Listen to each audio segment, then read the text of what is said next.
Railway परीक्षा previous year और NCERT based GK GS practice set और एंड 10 क्वेश्चन अबाउट रेलवे 2025 के class में आपका स्वागत है। एक क्लास रेलवे एग्ज़ाम के लिए बहुत ही इम्पोर्टेंट होने वाला है। इसमें रेलवे भर्ती परीक्षा जितना भी प्रीवियस ईयर है उनके क्वेश्चन ऐड किए जाएंगे और एनसीईआरटी बेस्ड जितना जीके जीएस होगा उसका प्रैक्टिस सेट होगा और अंत में आपको 10 क्वेश्चन अबाउट रेलवे से संबंधित 10 क्वेश्चन कराऊंगा। तो चलिए क्लास की शुरुआत करते हैं। अगर आप हमारे चैनल पर नए हैं तो हमारा चैनल UIO जीके क्लासेस को जल्द से जल्द सब्सक्राइब करें और ज़्यादा से ज़्यादा लोगों में शेयर करें ताकि इस तरह का वीडियो आपको जल्द से जल्द मिल सके और आप आरआरबी में एक सीट जो है वो पक्का कर सके। तो चलिए आज की क्लास की शुरुआत करते हैं। क्वेश्चन 1, निम्नलिखित में से किसने मॉनसून की खोज की थी? और यह कल का आप लोग के लिए जो क्वेश्चन दिया गया था वो है, तो इसका सही आंसर हो जाएगा ऑप्शन नंबर बी, हिपालस ने जो है वो मॉनसून की खोज की थी। तो चलिए जानते हैं इसका डिस्क्रिप्शन।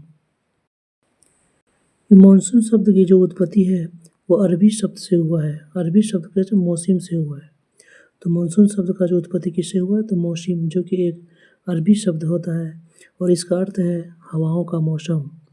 और कुछ साल पहले तक ग्रीक नाविक कौन था? हिपालस को ही सर्वप्रथम 45 से 47 ईस्वी के बीच जो है वह मानसूनी हवाओं की खोज का श्रेय दिया जाता है।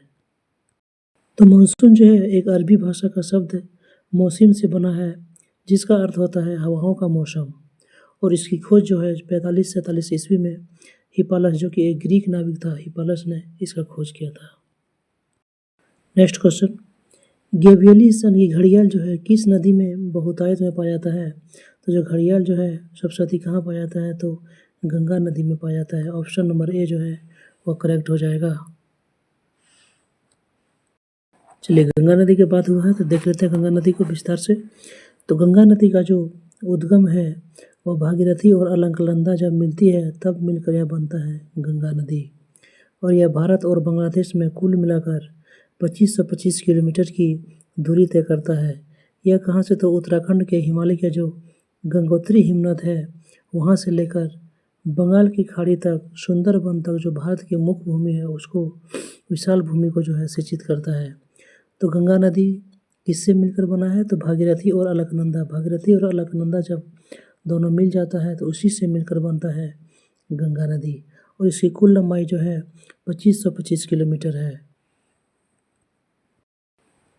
क्वेश्चन 3, अशोक का जो रुमंदई स्तंभ लेख है वह किससे संबंधित है? तो अशोक का जो रुमंदई स्तंभ लेख है वह बुद्ध के जन्म से संबंधित है। इसका जो है ऑप्शन नंबर ए जो है वह करेक्ट हो जाएगा। चलिए जानते हैं रुमंदई अभिलेख को। तो रुमंदई अभिलेख शिलालेख जो है यह नेपाल के लुम्बिनी में स्थित है। तो रुमंदई स्तंभ शिलालेख कहाँ है? तो नेपाल के लुम्बिनी में स्थित है। इसे लुम्बिनी स्तंभ शिलालेख या फिर पडेरिया स्तंभ लेख के नाम से भी जाना जाता है। इसका अन्य नाम क्या है? तो पडेरिया स्तंभ लेख भी है। यह अशोक के शिलालेखों में से एक है। इस शिलालेख से पता चलता है कि अशोक ने बुद्ध के जन्म स्थान की यात्रा की थी। कौन सा अभिलेख से पता चलता है कि जो अशोक ने बुद्ध के जन्म स्थान की यात्रा किया था? तो अशोक के बुद्ध के जन्म स्थान का पता रुमंदई स्तंभ लेख से ही पता चलता है, जो कि नेपाल के लुम्बिनी में है। निम्नलिखित में से कौन जो है वो भारत संविधान की विशेषता नहीं है? बहुत ही इम्पोर्टेंट क्वेश्चन है, चलिए जानते हैं। निम्नलिखित में से कौन जो भारत संविधान की विशेषता नहीं है? तो भारत संविधान में क्या क्या विशेषता है?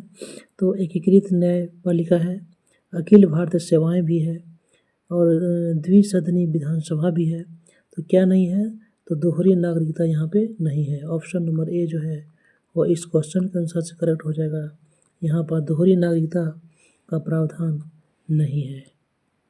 तो चलिए नागरिकता से संबंधित कुछ प्रश्न जान लेते हैं। तो नागरिकता जो है वह संविधान के भाग 2 में है। इसमें 5 में है कि संविधान के प्रारंभ पर नागरिकता, जब संविधान शुरू हुआ था उस समय की नागरिकता। अनुच्छेद 6 में है कि पाकिस्तान से भारत को प्रव्रजन करने वाले कुछ व्यक्तियों के लिए नागरिकता का अधिकार, यानी कि जो पाकिस्तान से इंडिया आए थे। भाग 7 में है कि पाकिस्तान को प्रव्रजन करने वाले कुछ व्यक्तियों के नागरिकता का अधिकार। भाग 7 में है, अनुच्छेद 7 में जो है वह है कि जो पाकिस्तान जाएगा उसके नागरिकता का अधिकार। भाग 8 में है कि भारत से बाहर रहने वाले भारत उद्भव के कुछ व्यक्तियों की नागरिकता का अधिकार, कि जो व्यक्ति इंडिया से बाहर रहते हैं उसके नागरिकता से संबंधित जो अधिकार है वो भाग 8 में है। चलिए अनुच्छेद 9 देखते हैं। अनुच्छेद 9 में क्या है? अनुच्छेद 9 में है कि विदेशी राज्य की नागरिकता स्वेच्छा से अर्जित करने वाले व्यक्तियों की नागरिकता का न होना, कि जो व्यक्ति स्वेच्छा से दूसरे देश का यानी कि विदेशी राज्य का नागरिकता ग्रहण कर लेता है वह इंडिया का नागरिक से हट जाता है। तो वह भाग किस में है? तो अनुच्छेद 9 में है। अनुच्छेद 10 में है कि नागरिकों की अधिकार का बना रहना, कि जो नागरिक है उसका अधिकार बना रहना, यह भाग अनुच्छेद 10 में है। भाग 2 के अनुच्छेद 10 में है। अनुच्छेद 11 में है कि संसद द्वारा नागरिकता के आधार पर विधि द्वारा विनियमन किया जाना, यानी कि नागरिकता से संबंधित कोई भी कानून, कोई भी संशोधन, कोई भी परिवर्तन करना है तो वह अनुच्छेद 11 से संबंधित है।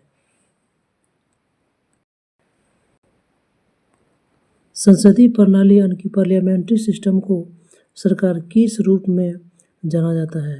तो जो संसदीय प्रणाली है उसको और किस किस रूप में जाना जाता है? तो उसे वेस्टमिंस्टर भी कहा जाता है, उत्तरदायी सरकार भी कहा जाता है और मंत्रिमंडलीय सरकार भी कहा जाता है। तो ऑप्शन जो है डी नंबर सही हो जाएगा।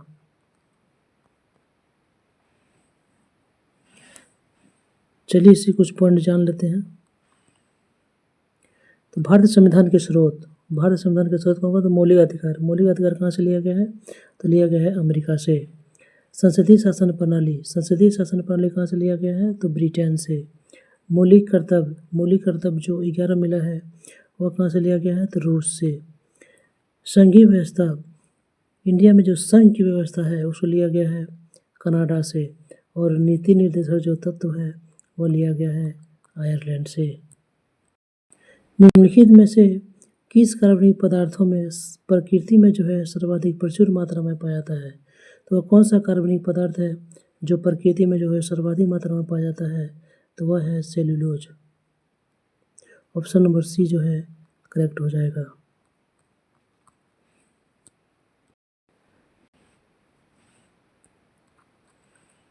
अगर आप हमारे जीके के 30 MCQ में 25 मार्क्स आपका आ रहा है तो आपका जीके का 80% जो है वो क्लियर है। आपका 20% में सिर्फ रिवीजन करना है। तो हमारा क्लास को पूरी तरह से देखें और उसको सेट मारें। अनुव्रत सिद्धांत का प्रतिपादन किसने किया है? तो जो अनुव्रत सिद्धांत है उसका प्रतिपादन किससे संबंधित है? तो जो अनुव्रत सिद्धांत है इसका जो प्रतिपादन वह जैन धर्म ने किया है। किसने किया है? तो जैन धर्म ने। चलिए जान लेते हैं जैन धर्म को। तो जैन धर्म जो है वह जैन धर्म के 24वें और अंतिम तीर्थंकर कौन बना? वर्धमान, यानी कि महावीर। महावीर का ही अन्य नाम था वर्धमान। इनका जन्म कहाँ हुआ था? इनका जन्म वैशाली के कुंडल ग्राम में हुआ था। और इनका प्रतीक क्या है? तो इनका प्रतीक है सिंह। इनका प्रतीक क्या है? इनका प्रतीक है सिंह। तो सिंह किसका प्रतीक है? तो महावीर का, जो कि जैन धर्म के 24वें और अंतिम तीर्थंकर हुआ। इसका बचपन का नाम वर्धमान था। प्रारंभिक जैन धर्म का इतिहास जो है किस ग्रंथ में मिलता है? तो जो प्रारंभिक जैन धर्म है उसका इतिहास जो है ऑप्शन नंबर बी कल्पसूत्र में मिलता है। किसमें मिलता है? तो कल्पसूत्र में जो है वो प्रारंभिक जैन धर्म का इतिहास के विषय में जानकारी मिलता है। डंकन पैसेज जो है निम्नलिखित में से किसके मध्य स्थित है? तो जो डंकन पैसेज है आप जान रहे हैं कि 10 डिग्री चैनल, 9 डिग्री चैनल और डंकन पास 8 डिग्री चैनल किससे किससे मध्य है? तो जो डंकन पास है वह किसके किससे मध्य है? तो दक्षिण अंडमान और लघु अंडमान, यानी कि ऑप्शन नंबर बी जो है वो करेक्ट हो जाएगा। दक्षिण और लिटिल अंडमान के मध्य स्थित है। चलिए जान लेते हैं अन्य पास को। तो जो 8 डिग्री चैनल है 8 डिग्री चैनल किससे किससे मध्य है? तो मालदीव और मिनिकॉय, मालदीव और मिनिकॉय के बीच है 8 डिग्री चैनल, मालदीव और मिनिकॉय। 9 डिग्री है मिनिकॉय और लक्षद्वीप, 9 डिग्री पर कहाँ है? मिनिकॉय और लक्षद्वीप के बीच है 9 डिग्री। और 10 डिग्री है अंडमान और निकोबार, अंडमान और निकोबार किससे अलग होता है? तो 10 डिग्री चैनल से। और डंकन पास जो है वह अंडमान का ही 2 द्वीप के मध्य है, जैसे दक्षिण अंडमान और लघु अंडमान। तो अंडमान के बीच में ही है डंकन पास। माउंट एवरेस्ट का नाम किसके नाम पर रखा गया है? तो जो माउंट एवरेस्ट का नाम है उसका एक महासर्वेक्षक था, भारत का एक महासर्वेक्षक सर जॉर्ज एवरेस्ट के नाम पर जो है, जिसने पहली बार इसका अनुसंधान किया था, इसी के नाम पर इसका नाम रखा गया mount Everest, sir George Everest के नाम पर। फलों का मीठा स्वाद किसकी उपस्थिति के कारण होता है? तो सभी फलों में जो मीठा स्वाद है उसमें क्या पाया जाता है? तो उसमें फ्रक्टोज पाया जाता है। तो ऑप्शन नंबर डी जो है वो करेक्ट हो जाएगा। फ्रक्टोज को क्या कहा जाता है? तो जो फ्रक्टोज है इसको फ्रूट शुगर कहा जाता है। क्या कहा जाता है? तो इसको फ्रूट शुगर कहा नाम से भी जाना जाता है, क्योंकि यह मुख्य रूप से फलों में प्राकृतिक रूप से पाया जाता है। तो फलों में प्राकृतिक रूप से कौन सा शुगर पाया जाता है? तो फ्रूट शुगर, यह एक ग्लूकोज है। भारत में सबसे लंबा समुद्र तट यानी कि सी बीच कौन सा है? तो जो भारत का है उसका सबसे लंबा जो समुद्र तट है वो कौन सा है? तो वह है ऑप्शन नंबर डी, मरीना तट। मरीना तट कहाँ है? तो तमिलनाडु में है। चलिए कुछ अन्य फैक्ट जान लेते हैं। भारत की सबसे लंबी नदी कौन है? तो गंगा नदी। भारत की सबसे लंबी नदी कौन है? तो गंगा नदी। भारत का सबसे लंबा बांध, भारत का जो सबसे लंबा बांध है वह है हीराकुंड बांध। भारत का सबसे लंबी जो नहर है वह है इंदिरा गांधी नहर। भारत का सबसे लंबी सहायक नदी, सबसे लंबी सहायक नदी में आता है यमुना नदी, जो कि गंगा का एक सहायक नदी है। दक्षिण भारत की सबसे लंबी नदी कौन? तो दक्षिण भारत की सबसे लंबी नदी है वह है गोदावरी नदी। भारत की सबसे लंबी सुरंग कौन है? तो जो भारत की सबसे लंबी सुरंग है वह है चेनानी नासरी सुरंग। कौन सा सुरंग? भारत की सबसे लंबी सुरंग है चेनानी नासरी सुरंग। भारत का क्षेत्रफल के दृष्टिकोण से सबसे छोटा राज्य, तो सबसे छोटा राज्य कौन है? तो वह है गोवा। भारत का सबसे लंबी तट रेखा वाला राज्य कौन है? वह कौन सा राज्य है जिसका तट रेखा सबसे लंबा है? तो वह है गुजरात। भारत का सबसे बड़ा द्वीप कौन है? तो वह है माजुली द्वीप, जो कि असम में है और यह ब्रह्मपुत्र नदी पर है। निम्नलिखित में से सर्वप्रथम किसने व्यापक पैमाने पर स्वर्ण मुद्रा का प्रचलन किया? तो सर्वप्रथम जो व्यापक पैमाने पर स्वर्ण मुद्रा का प्रचलन किया वह किया ऑप्शन नंबर बी, भीम कटफिशिस ने। तो यह जो है कुषाण वंश से संबंधित शासक है भीम कटफिशिस। तो जानते हैं कुषाण वंश को। कुषाण वंश का जो स्थापना है वह पहली शताब्दी में होता है और इसका जो स्थापना है वह कुजुल कटफिशिस के द्वारा किया जाता है। कुषाण काल के शासनकाल में भारत में धर्म, कला, साहित्य और दर्शन के क्षेत्र में काफ़ी उन्नति हुआ था। किसके कार्यकाल में? तो कुषाण वंश के कार्यकाल में, जिसका स्थापना जो है कुजुल कटफिशिस ने किया था। पहली शताब्दी में इसका स्थापना होता है। निम्नलिखित दर्रों में से कौन सा है जो सतलज नदी घाटी में स्थित है? तो सतलज नदी घाटी में कौन सा दर्रा पाया जाता है? तो सतलज नदी घाटी में वह दर्रा है शिवकिला दर्रा। ऑप्शन नंबर बी जो है वह करेक्ट हो जाएगा। किस चीनी जनरल ने कनिष्क को हराया था? तो वह कौन सा चीनी जनरल था जिसने कनिष्क को हराया था? वह चीनी जनरल था ऑप्शन नंबर ए, पेन चाओ। तो पेन चाओ ने जो है वह कनिष्क को हरा दिया था। तो चलिए जानते हैं कनिष्क को विस्तार से। कनिष्क का जो राजधानी है वह कहाँ था? तो फिरोजपुर। और इसने बाद में अपनी राजधानी मथुरा को भी बनाया था। इसका 2 राजधानी है, प्रथम राजधानी फिरोजपुर और दूसरी राजधानी है मथुरा। और ये फिरोजपुर जो कि आजकल पाकिस्तान के पेशावर शहर में है। कनिष्क जो है वह कुषाण वंश का शासक था। कनिष्क को कनिष्क महान के नाम से भी जाना जाता था। कनिष्क ने मथुरा को भी अपनी राजधानी बनाया था। कनिष्क के शासनकाल में ही कश्मीर के कुंडल वन में, कहाँ? तो कश्मीर के कुंडल वन में चौथी जो है बौद्ध संगति बुलाई थी। किसने बुलाया था? तो कनिष्क ने। कनिष्क के शासनकाल में बौद्ध धर्म को महायान और हीनयान दो भागों में बंट गया था। तो किसके शासनकाल में हुआ? तो कनिष्क के शासनकाल में इम्पोर्टेंट इवेंट है कि चौथी बौद्ध संगति हुआ और इसी बौद्ध संगति में महायान और हीनयान जो है दोनों अलग हो गए। मच्छर को नियंत्रित करने हेतु कीटभक्षी पक्षी मछली का प्रयोग किया जाता है।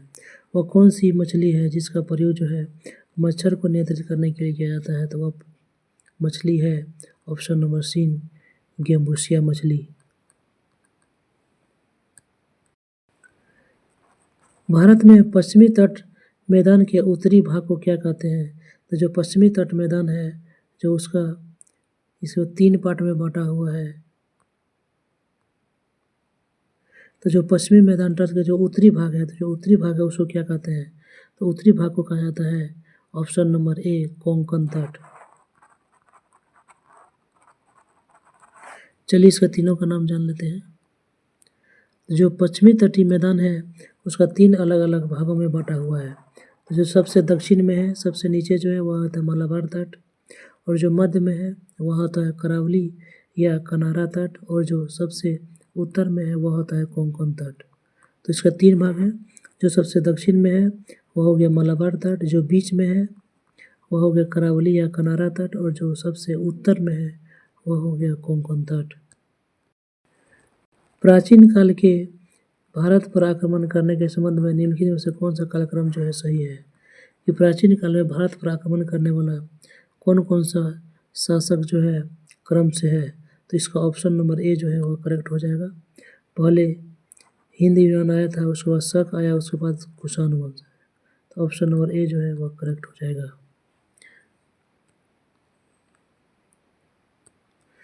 तो हिंद, यवन, शक और कुषाण ये तीनों ही प्राचीन भारत पर शासन करने वाला राजवंश है। कौन कौन? तो हिंद, यवन, शक और कुषाण। इनके शासनकाल में भारतीय संस्कृति में कई नए तत्व शामिल हुए। इनका जो कालक्रम इसी तरह है, हिंद यवन राज, उसके बाद शक राज, और सबसे लास्ट में है कुषाण वंश। भारतीय संविधान हुआ कौन सा अनुच्छेद राष्ट्रपति को जो है उच्चतम न्यायालय से परामर्श लेने की शक्ति प्रदान करता है? तो वह कौन सा अनुच्छेद है जिससे जो है राष्ट्रपति को उच्चतम न्यायालय से परामर्श लेने की शक्ति प्रदान है? तो वह है ऑप्शन नंबर सी, अनुच्छेद 143। कौन सा है? तो अनुच्छेद 143। चलिए राष्ट्रपति के अनुच्छेद को जानते हैं विस्तार से। तो भारत का राष्ट्रपति अनुच्छेद 52, अनुच्छेद 52 में क्या है? तो अनुच्छेद 52 में है कि भारत में एक राष्ट्रपति होगा। अनुच्छेद 52 में क्या है? तो भारत में एक राष्ट्रपति होगा। अनुच्छेद 56, अनुच्छेद 56 में क्या है? तो राष्ट्रपति का जो कार्यकाल है उसको निर्धारित किया गया है। अनुच्छेद 58, अनुच्छेद 58 में राष्ट्रपति चुनाव के लिए जो योग्यताएं होती है वो 58 में है। अनुच्छेद 59, अनुच्छेद 59 में है राष्ट्रपति पद की शर्त, कि राष्ट्रपति पद के लिए क्या क्या शर्त होना चाहिए। अनुच्छेद 74, अनुच्छेद 74 में है कि राष्ट्रपति को सहायता एवं सलाह देने के लिए एक मंत्री परिषद होगा। अनुच्छेद 74 कि राष्ट्रपति को सहायता और सलाह देने के लिए एक मंत्री परिषद होगा।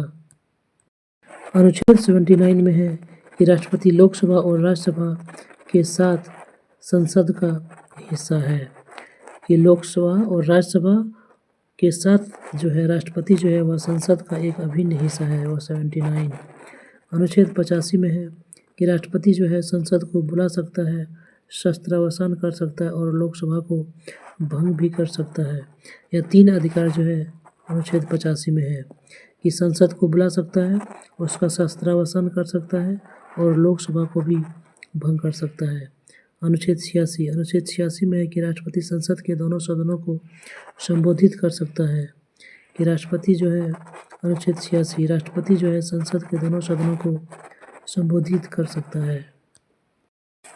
अनुच्छेद 111, अनुच्छेद 111 में है कि राष्ट्रपति विधेयकों को स्वीकृति दे सकता है या फिर रोक सकता है, यानी कि वीटो पावर का इसमें प्रयोग करता है। अनुच्छेद 111 में। अनुच्छेद 123 में है कि संसद के सत्र न होने पर राष्ट्रपति जो है अध्यादेश लगा सकता है, कि जब संसद के सत्र न होने पर भी राष्ट्रपति जो है वो अध्यादेश लगा सकता है। तो राष्ट्रपति का जो अध्यादेश है वो अनुच्छेद 127 में है। राष्ट्रपति के क्षमादान की शक्ति या कौन सा शक्ति है? तो राष्ट्रपति के पास बहुत सारे शक्ति होते हैं, जिसमें से विधायी शक्ति भी है, न्यायिक शक्ति भी है और कार्यपालिका शक्ति भी है। तो लेकिन क्षमादान की जो शक्ति है वह कौन सी शक्ति है? तो क्षमादान की शक्ति जो है वह न्यायिक शक्ति है। तो ऑप्शन नंबर जो है बी जो है करेक्ट हो जाएगा।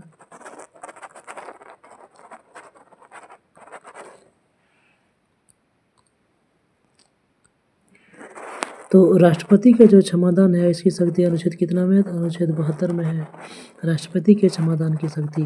और वहीं राज्य में देखा तो जो राज्यपाल के क्षमा की शक्ति जो है वो अनुच्छेद 161 में है राज्यपाल के क्षमादान की शक्ति।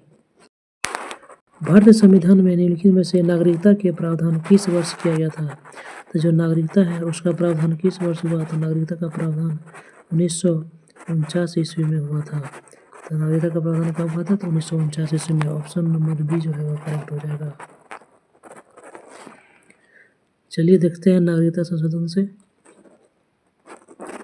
कि भारत में अभी तक नागरिकता अधिनियम 1955 में 6 बार पर संशोधन हो चुका है। कितनी बार?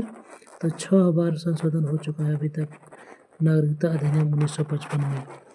पहला संशोधन जो है 1986 में किया गया था और अंतिम जो है 2019 में हुआ है। तो 86, 1992, 2003, 2005, 2015 और 2019 यह 6 बार जो है नागरिकता अधिनियम 1955 में संशोधन हो चुका है। तो आप देख सकते हैं हमारे सभी जो क्वेश्चन हैं सभी क्वेश्चन एकदम एग्जाम ओरिएंटेड क्वेश्चन है। सभी क्वेश्चन जो है एकदम एग्जाम ओरिएंटेड क्वेश्चन है। अब हमारे क्लास से जुड़े रहें, हमारे चैनल को सब्सक्राइब करें और ज़्यादा से ज़्यादा लोगों में शेयर करें ताकि बहुत सारा विद्यार्थी जो है कंटेंट के अभाव में अपने एग्ज़ाम को नहीं क्रैक पाते हैं।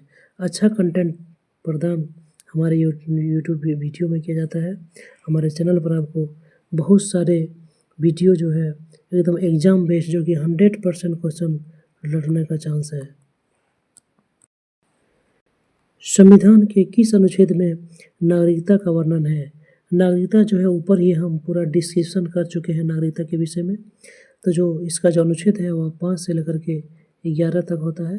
5 से लेकर के 11 तक होता है। तो इसके अनुसार जो है ऑप्शन जो है सी जो है वो करेक्ट हो जाएगा।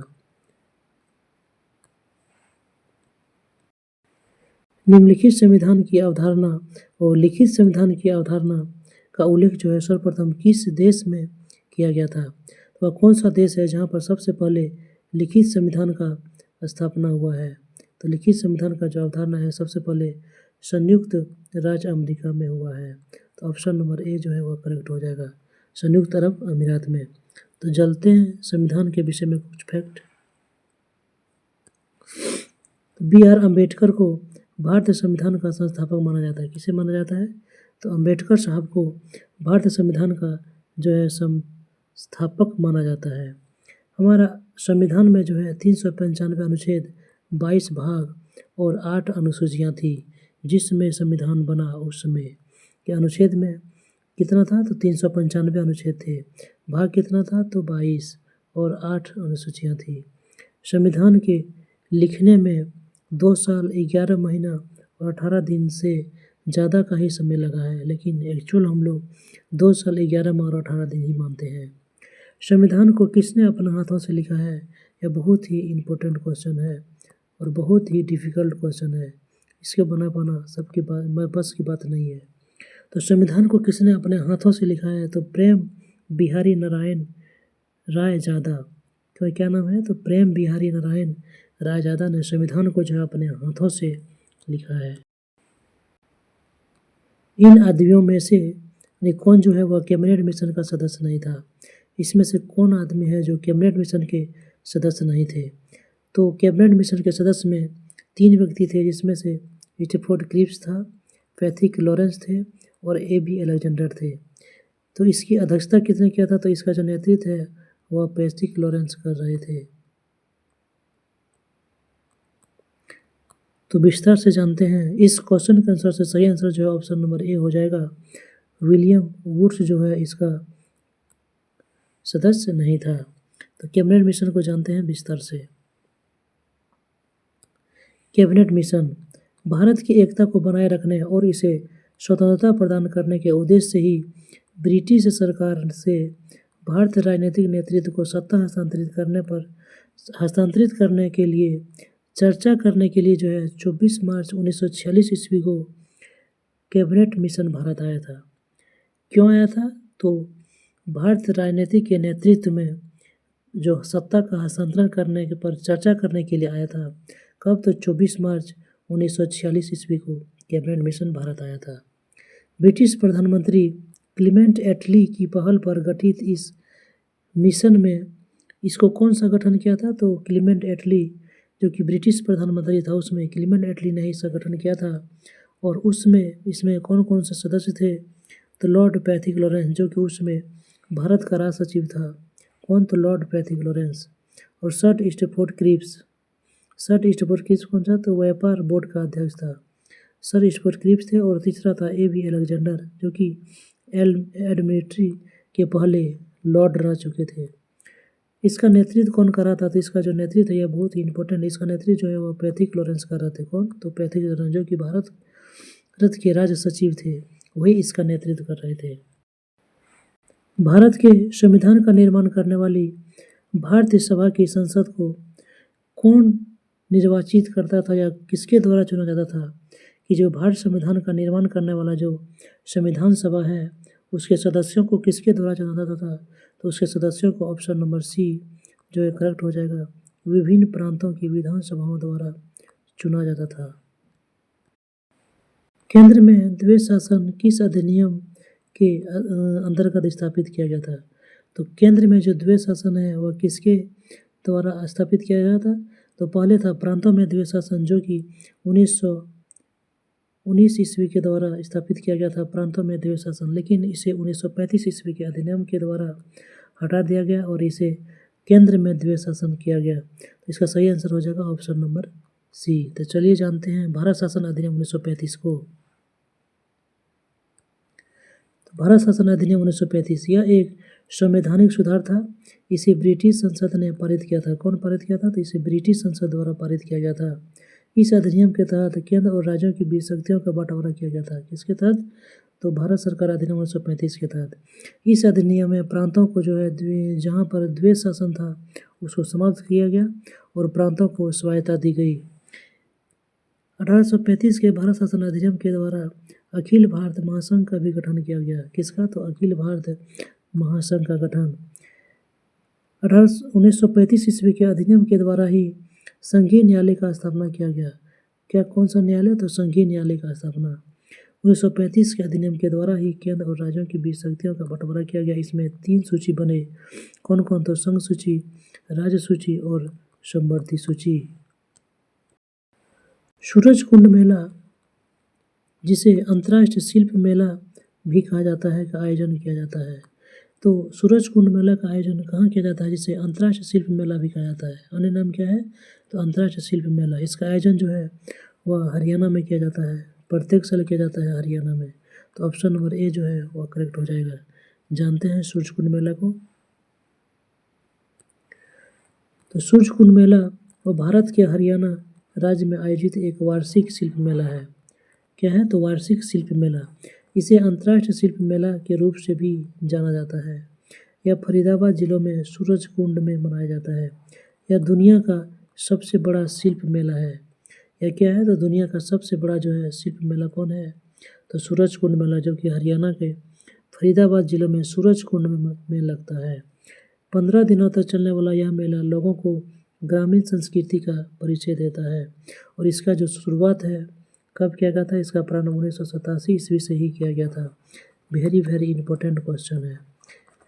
इस सूरजकुंड मेला का शुरुआत कब हुआ था? तो सूरजकुंड मेला का शुरुआत 1927 ईस्वी में हुआ था पहला। दूसरा कि सूरजकुंड मेला जो है वह हरियाणा में लगता है। हरियाणा के किस जिले में लगता है? तो हरियाणा के फरीदाबाद जिले में लगता है। और इसका अन्य नाम क्या है? तो इसका अन्य नाम है अंतर्राष्ट्रीय शिल्प मेला और यह दुनिया का सबसे बड़ा शिल्प मेला है और यह 15 दिनों तक चलता है। तो सूरजकुंड मेला से सभी फैक्ट की जानकारी कंप्लीट। अरुणाचल प्रदेश में एक अत्यंत ही लोकप्रिय त्यौहार है जिसे लोसर त्यौहार के नाम से जाना जाता है, यानी कि लोसर फेस्टिवल जो है वो कहाँ मनाया जाता है, तो अरुणाचल प्रदेश में मनाया जाता है। मुख्य रूप से किस जनजाति द्वारा मनाया जाता है, तो अरुणाचल प्रदेश में कौन सा जनजाति है जो कि मुख्य रूप से लोसर त्यौहार के लिए प्रसिद्ध है, तो वह है ऑप्शन नंबर सी, मोनपा जनजाति। कौन सी जनजाति है, तो मोनपा जनजाति। ऑप्शन नंबर सी जो है वह करेक्ट हो जाएगा। तो जानते हैं लोसर महोत्सव को। अरुणाचल प्रदेश में अत्यंत ही लोकप्रिय लोसर त्यौहार मुख्य रूप से मोनपा जनजाति के द्वारा मनाया जाता है। किसके द्वारा, तो मोनपा जनजाति के द्वारा। और यह 3 दिन का त्यौहार है जिसे तवांग में बड़े धूमधाम से मनाया जाता है। तो कहाँ मनाया जाता है, तो इसे तवांग में मनाया जाता है और इसे तिब्बती नववर्ष के रूप में भी जाना जाता है। क्या कहा जाता है, लोसर को तिब्बती नववर्ष के रूप में भी जाना जाता है। यह तिब्बती बौद्ध धर्म में से जो एक त्यौहार है, जो तिब्बती का बौद्ध धर्म है उसका एक प्रमुख त्यौहार है, जो कि तिब्बत, भूटान, नेपाल, भारत परंपरा के आधार पर विभिन्न तिथियों पर मनाया जाता है। यानी कि तिब्बत, भूटान, नेपाल में भी लोसर महोत्सव मनाया जाता है, लेकिन सबका डेट जो है वह अलग अलग है। खाद्य तेलों को वनस्पति घी में किस प्रक्रम द्वारा बदला जाता है, तो कौन सी प्रक्रिया है जिसके द्वारा खाद्य तेलों को जो है वनस्पति घी में बनाया जाता है, तो वह प्रक्रिया है हाइड्रोजनीकरण। हाइड्रोजनीफिकेशन कौन सा क्रिया है, तो हाइड्रोजनीकरण। ऑप्शन नंबर ए जो है वह करेक्ट हो जाएगा। इसे जो खाद्य तेल है, खाने वाला तेल को घी में परिवर्तित करता है। तो चलिए जानते हैं विस्तार से। तो हाइड्रोजनीकरण की प्रक्रिया के द्वारा खाद्य तेलों को वनस्पति घी के रूप में बदला जाता है। तो इसमें जानते हैं एक आसवन प्रक्रिया क्या है, यानी कि डिस्टिलेशन क्या है। तो आसवन विधि द्वारा मुख्यतः किसको अलग किया जाता है, तो द्रव के मिश्रण को पृथक किया जाता है। जब 2 द्रवों के क्वथनांक में अंतर अधिक होता है तब इस विधि का प्रयोग किया जाता है। एग्जाम्पल के लिए जल का शुद्धिकरण कौन सा विधि होता है, तो वह होता है आसवन विधि। इसमें जो है जब 2 द्रवों का जो क्वथनांक में काफ़ी अंतर होता है, क्वथनांक में अंतर यदि अधिक होता है तभी इस विधि का प्रयोग किया जाता है, आसवन विधि का। यह जो है द्रव से 2 द्रवों को क्वथनांक के आधार पर इसमें शुद्धिकरण किया जाता है, अलग किया जाता है। जैसे जल का शुद्धिकरण किया जाता है समुद्र के जल से। विक्रम साराभाई अंतरिक्ष केंद्र कहाँ स्थित है, तो जो विक्रम साराभाई अंतरिक्ष केंद्र कहाँ स्थित है, तो विक्रम साराभाई अंतरिक्ष केंद्र वह स्थित है तिरुवनंतपुरम में। तिरुवनंतपुरम। ऑप्शन नंबर डी जो है वह करेक्ट हो जाएगा। विक्रम साराभाई अंतरिक्ष केंद्र कहाँ स्थित है, तो तिरुवनंतपुरम में। चलिए जानते हैं विस्तार से। विक्रम साराभाई अंतरिक्ष केंद्र वह केरल के तिरुवनंतपुरम में एक जगह है त्रिवेंद्रम, वहाँ पर स्थित है विक्रम साराभाई अंतरिक्ष केंद्र। इसरो का फुल फॉर्म होता है इंडियन स्पेस रिसर्च ऑर्गेनाइजेशन। क्या होता है, इंडियन स्पेस रिसर्च ऑर्गेनाइजेशन। और इसका मुख्यालय जो है वह कहाँ है, तो वह बेंगलोर में है। भाभा परमाणु अनुसंधान केंद्र बार्क, जिसे शॉर्टकट में बार्क बोला जाता है, इसका स्थापना 1954 ईस्वी में किया गया था। इसका स्थापना, तो बार्क का स्थापना जो है 1954 ईस्वी में किया गया था और ट्राम्बे मुंबई में स्थित है। बार्क कहाँ स्थित है, तो ट्राम्बे मुंबई में स्थित है। तो आज का जो प्रैक्टिस सेट है यहीं पे समाप्त होता है। अब रेलवे के टॉप 10 जीके को जान लेते हैं। अगर हमारा कंटेंट आपको अच्छा लगा तो हमारा वीडियो को लाइक, शेयर एंड कमेंट करें और हमारा चैनल को जल्द से जल्द सब्सक्राइब करें और ज़्यादा से ज़्यादा लोगों में शेयर करें, ताकि यह जो है क्लास जो है काफ़ी फैल सके और विद्यार्थी जो है अधिक से अधिक इसका फ़ायदा उठा सके। तो चलिए रेलवे के टॉप 10 क्वेश्चन को जान लेते हैं कि विश्व में प्रथम रेल जो है वह कब चला था। पूरे विश्व में प्रथम रेल जो है वह 27 सितंबर 1825 ईस्वी को चला था। कहाँ, तो इंग्लैंड में। कहाँ चला था, तो इंग्लैंड में। इंग्लैंड में भी कहाँ था, तो स्टॉकटन से डार्लिंगटन के बीच। कहाँ से कहाँ के बीच, स्टॉकटन से डार्लिंगटन के बीच 27 सितंबर 1825 ईस्वी को चला था पहली बार रेल। दूसरा क्वेश्चन देखते हैं कि भारत में प्रथम रेल कब चला था। विश्व में तो चला था 1825 ईस्वी में, लेकिन भारत में जो प्रथम रेल चला था वह चला था 1853 ईस्वी में, 16 अप्रैल 1853 ईस्वी को। और 16 अप्रैल को ही भारतीय रेल दिवस के रूप में भी माना जाता है। तो जो भारत में प्रथम रेल था वह कहाँ चला था, तो मुंबई में पोरबंदर से थाने के बीच चला था। लगभग 34 किलोमीटर का यह डिस्टेंस था। जिसका नाम क्या था, इसका नाम था ब्लैक ब्यूटी। जो प्रथम रेल चला था इसका नाम क्या था, तो ब्लैक ब्यूटी। और यह भारत की प्रथम रेल ने 34 किलोमीटर की यात्रा की थी, पोरबंदर से थाने के बीच 34 किलोमीटर।